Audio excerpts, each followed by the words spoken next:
Buenos días, hoy es miércoles 26 de abril del año 2023.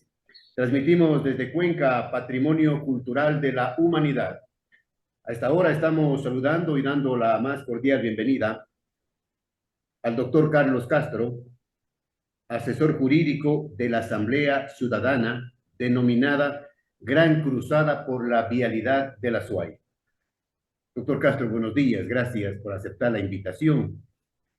Los cuencanos, los azuayos, la gente que vivimos en el austro ecuatoriano, vivimos una triste y penosa realidad, que es el tema de la vialidad que está completamente destrozada. Estamos incomunicados, no se puede cumplir con actividades varias durante el día, las comerciales, las turísticas, las profesionales, porque simplemente las carreteras están destruidas. Y lo único que esperamos del gobierno es que tenga sensibilidad, y que se acuerde de estos sectores de la patria que también forman parte de nuestro país llamado Ecuador.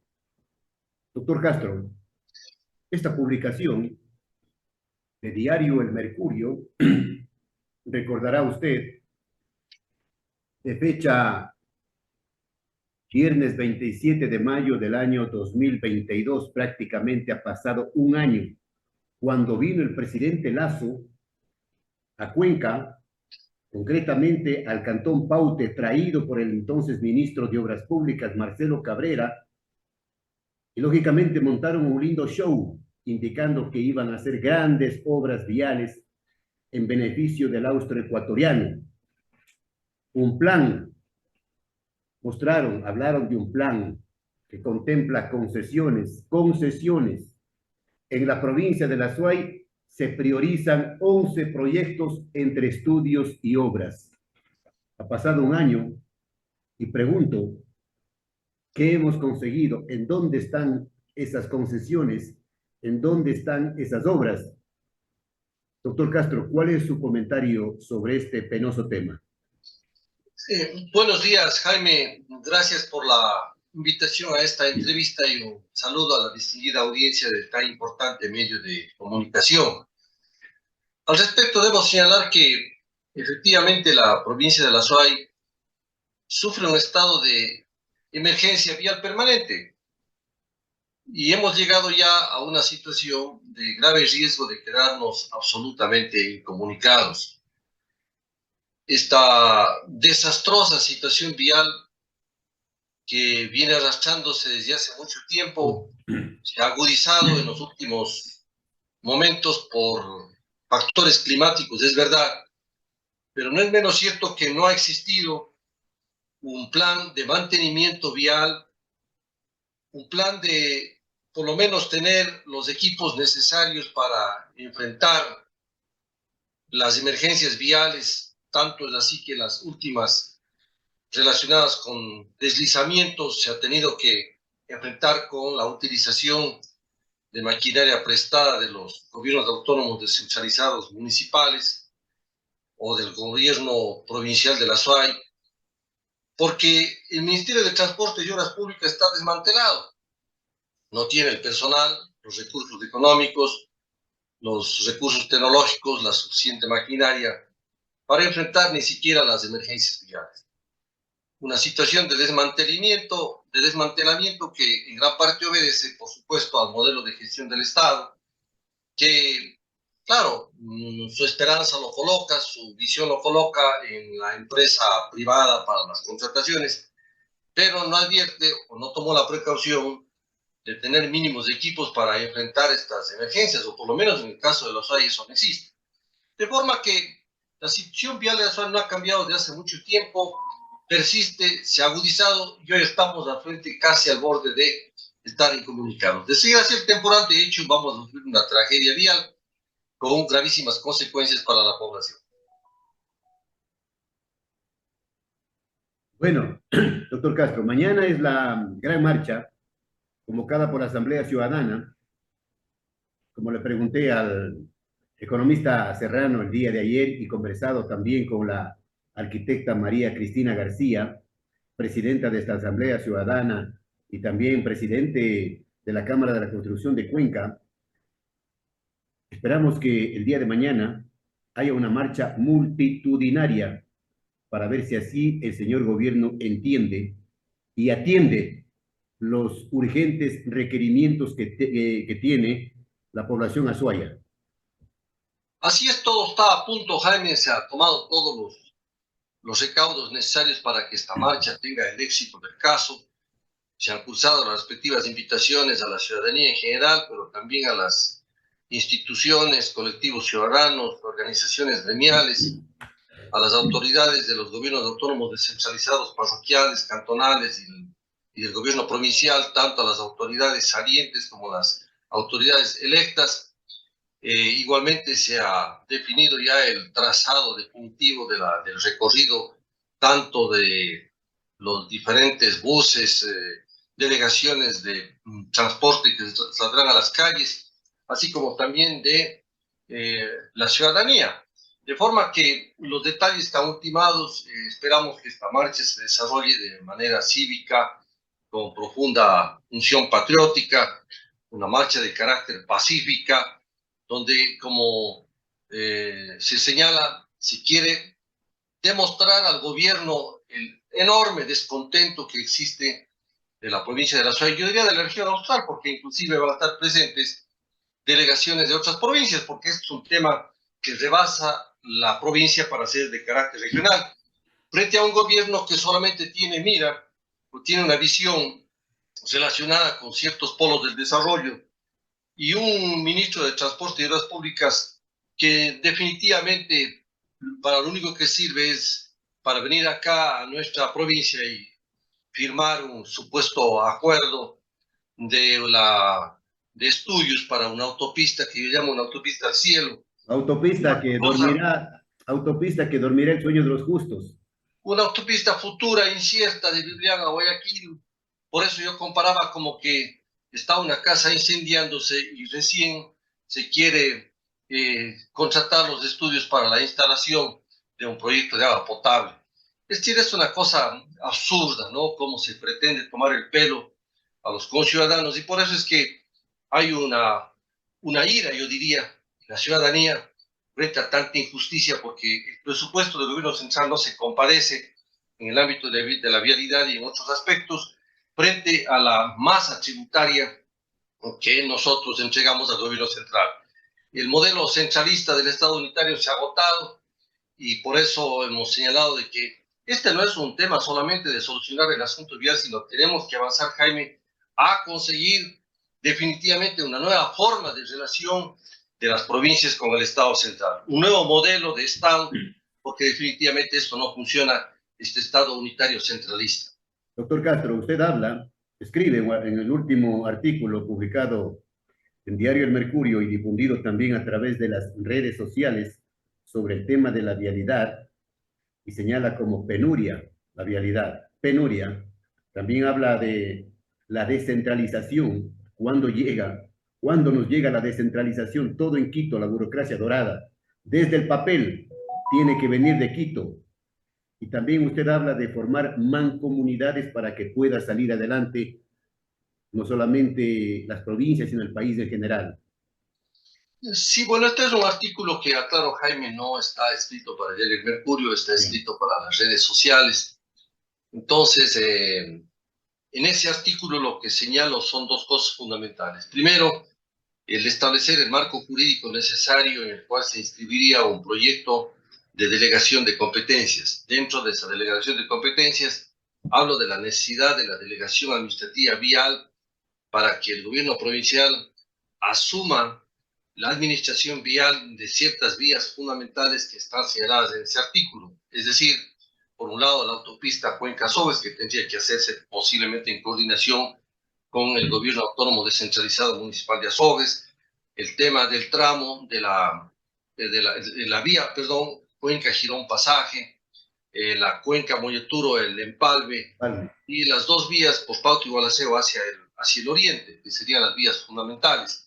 Y en la tercera parte de ese artículo, efectivamente, hablo de la necesidad de que una vez que se alcance la delegación administrativa vial, el Consejo Provincial de la SUAY tenga que realizar, diseñar el modelo de gestión, que puede ser ya sea por administración directa o a través de una empresa pública o a través de una alianza público-privada, inclusive una delegación, una concesión u otras formas o modalidades ya concretas que puede asumir el modelo de gestión vial, que puede incorporar peaje o no. Es decir, hay que analizar esta situación. Pero primero hay que conseguir la delegación de la administración vial de estas carreteras. Descentralización, administración vial, pero con recursos, pues, con maquinarias. Si no, no tiene sentido. En el convenio de transferencia de competencias a través de la delegación administrativa vial, deberá establecerse todos esos aspectos de lo que se llama el convenio interinstitucional.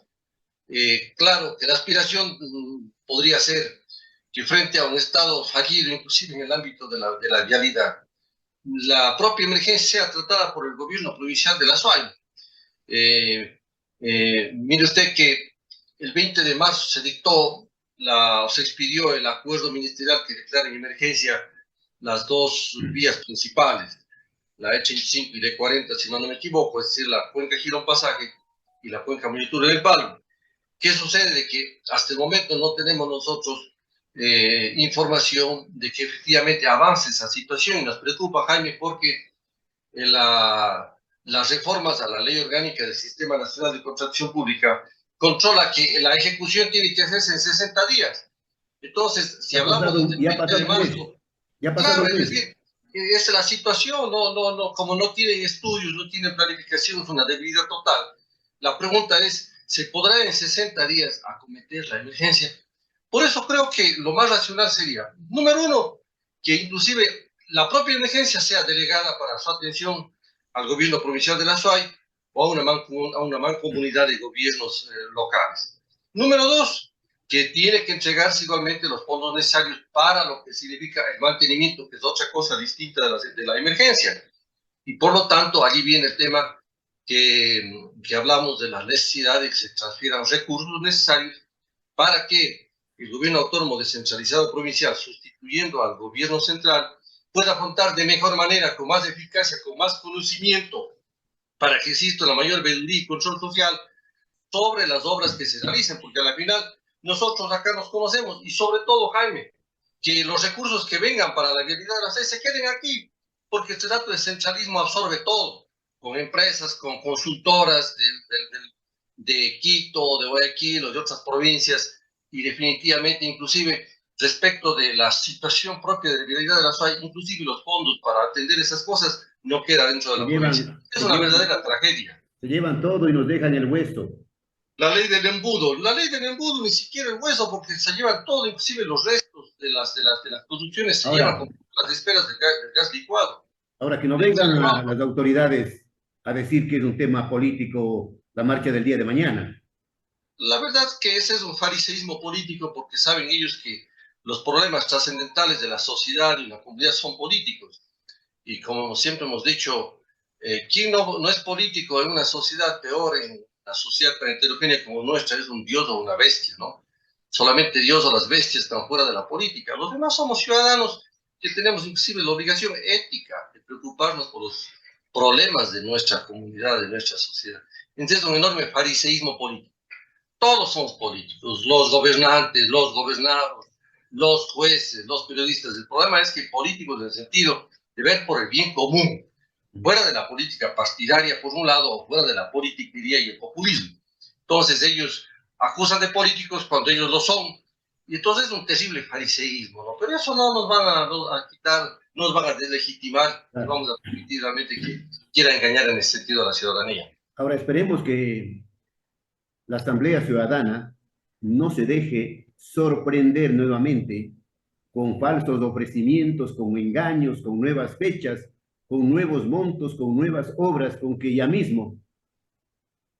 Efectivamente, la Asamblea Ciudadana, una de las cosas importantes que ha tenido, dice, contando con los técnicos que están colaborando al interior de la Asamblea, se ha podido desenmascarar y demostrar cómo los ofrecimientos del gobierno son solo eso, y que que los boletines de prensa que se enviaban a los medios de comunicación antes de que se dé una reunión de la Asamblea Ciudadana o antes de cada evento que les asusta y para apagar los fuegos del incendio, entonces apelaban a unas declaraciones donde comenzaron diciendo que existía 8 millones, luego subieron a 10 millones, luego elevaron a 40, a 90, a 100, 110. Y entonces, la verdad es que en las reuniones que se han mantenido, se les ha desenmascarado, ¿no? Y luego de plantearles cuáles son las partidas presupuestarias, dónde está el dinero, cuáles son los cronogramas, dónde están los estudios, todo se ha demostrado que está en el aire. Al punto, Jaime, que este rato, lo único que existe, Jaime, este rato, es la licitación de el tramo Muñecas de Piedra del Descanso, el tramo Medellín, o sea, así, que prácticamente llega a 6 millones y pico.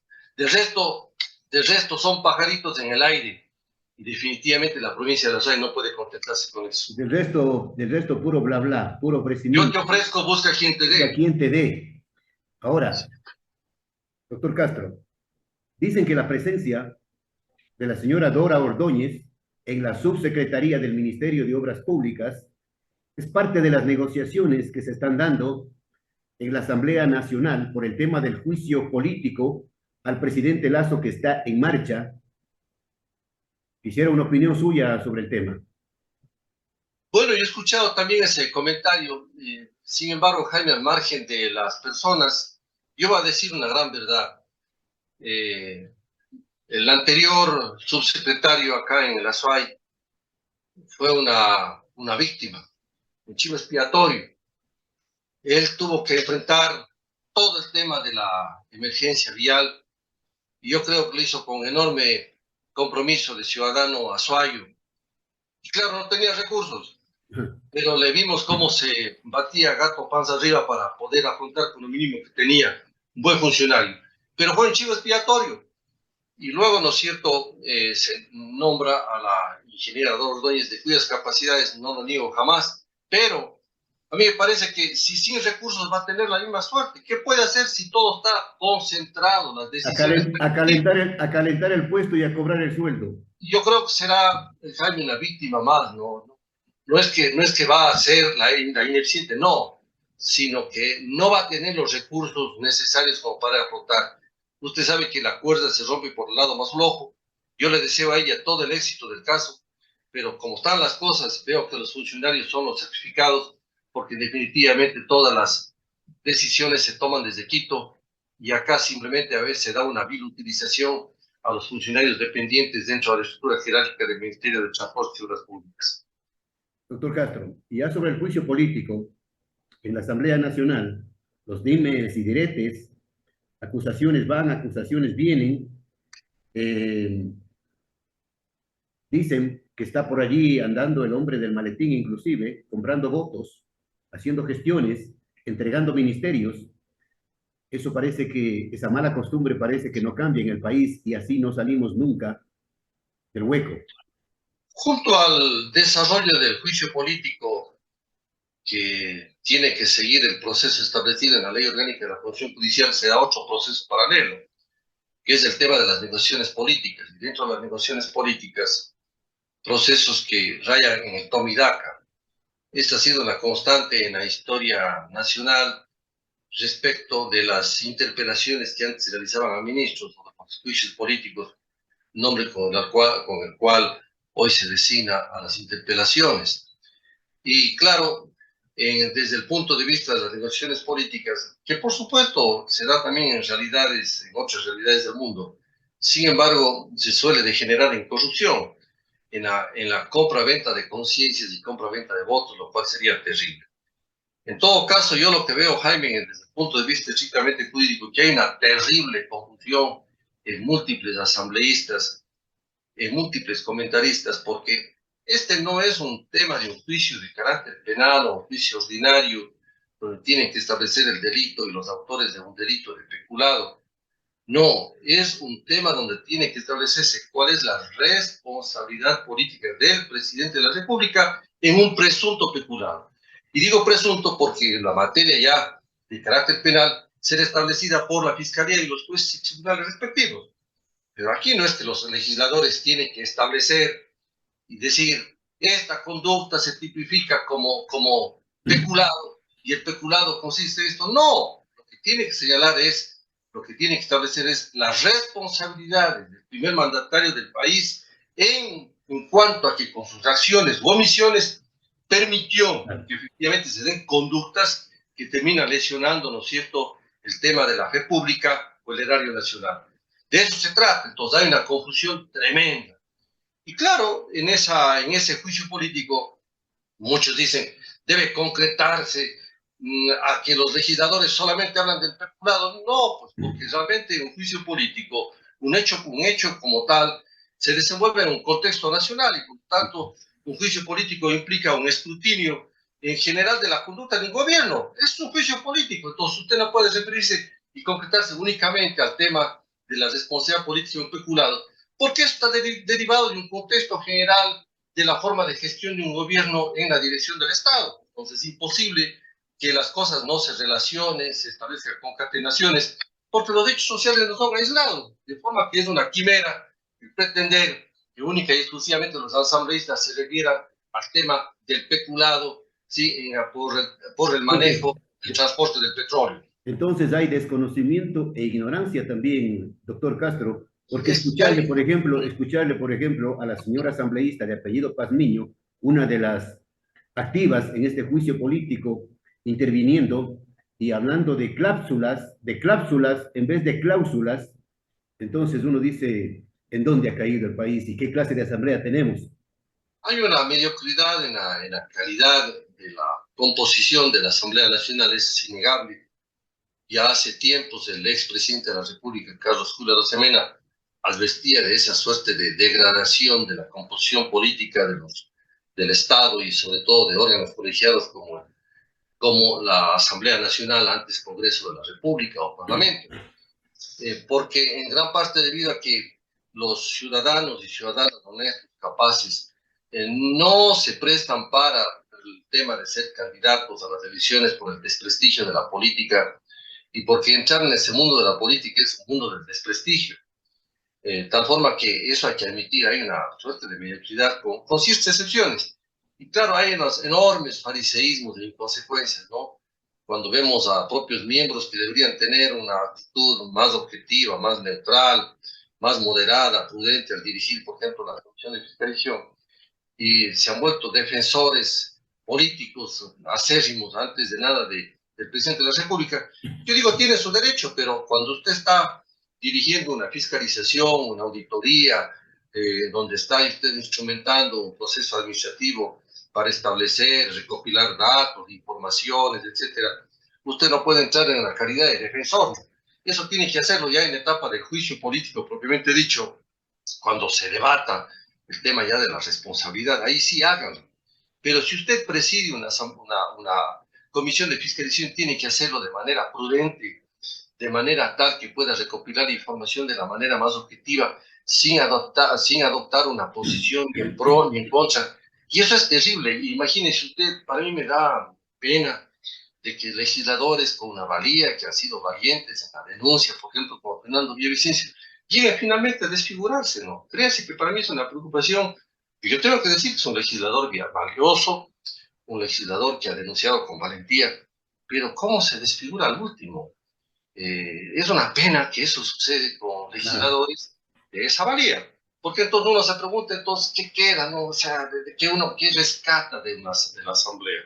Espero yo que el juicio avance, por lo menos respetando el debido proceso, y que sobre todo podamos ver los ecuatorianos y ecuatorianas un buen debate, ¿no? Un debate como antes se hacía en esas grandes interpelaciones, donde era una buena gente, una buena fuente de formación. Pero este buen debate no vamos a ver los ecuatorianos, doctor Castro. No vamos, lamentablemente, por esa pobre formación académica que tienen la mayoría, no vamos a ver un buen debate como habían antes.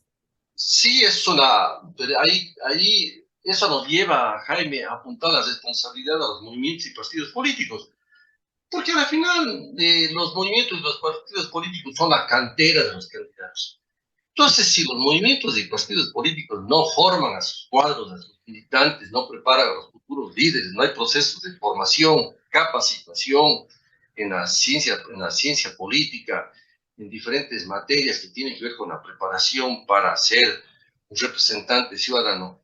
Entonces, usted no espera otra cosa. Los partidos y los movimientos tienen que hacer una mea culpa tremenda. Allí está la fuente de todo. La fuente de las corruptelas, las fuentes de las descomposiciones, de la falta de calidad ética, de la calidad moral, de la preparación académica, de la mediocridad. Yo diría de la descomposición nacional. Y si se quiere que algo suceda en el Ecuador, primerito hay que comenzar exigiendo transformaciones en los partidos y movimientos políticos, porque la sociedad no puede tolerar más. Que quienes deberían ser los responsables de ser el caldo de cultivo de los mejores dirigentes en este país, resulta, ¿no es cierto?, que ponen a la mediocridad en la mayor parte de las candidaturas. Hay que poner ahí el dedo en la llaga, Jaime. Mediocridad para que levanten la mano, nada más. Para levantar la mano, para seguir incondicionalmente, para no tener una actitud crítica, para no pensar, no informar, no investigar, no pensar, ni siquiera leer los documentos que ellos manejan dentro de la Asamblea, ¿no? Bueno, dicen que no hay votos, ¿no? No hay los votos necesarios para destituir al presidente Lazo. Se dicen en los pasillos de la Asamblea Nacional y en los comentarios que no habrían los votos suficientes y que los señores correístas están como desconcertados, sin saber de dónde sacar los votos, pero yo le consulto ya para concluir, con votos o sin votos, ¿qué le espera al país? Bueno, a ver, todo se va a resumir efectivamente ya en cuanto a la correlación de fuerzas que se expresa al momento de votación por la censura y destitución o no. Y eso tiene que ver, insisto, con esto que se llama la correlación de fuerzas políticas, que incluye desde las negociaciones políticas hasta las corruptelas de las cuales hemos hablado. Y claro, el país va a entrar en una situación difícil. Si es que hay la censura y destitución, entramos en un proceso de transición y por lo menos, ¿no es cierto?, si de darse eso, esperaríamos que quien le suceda al presidente Lazo pueda efectivamente enderezar los rumbos del Estado ecuatoriano. Y sobre todo dando ejemplo, porque Jaime, el ejemplo es fundamental desde la cúpula del Estado.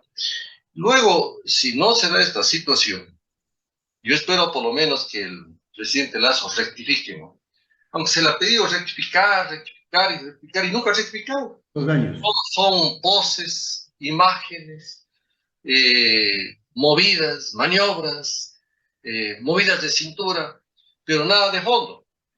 Si seguiría así, simplemente, ¿no es cierto?, se escaparía del juicio político, pero seguiría encontrando una enorme resistencia nacional, porque vea usted el tema de un Estado infiltrado por el narcotráfico desde la cúpula del Estado.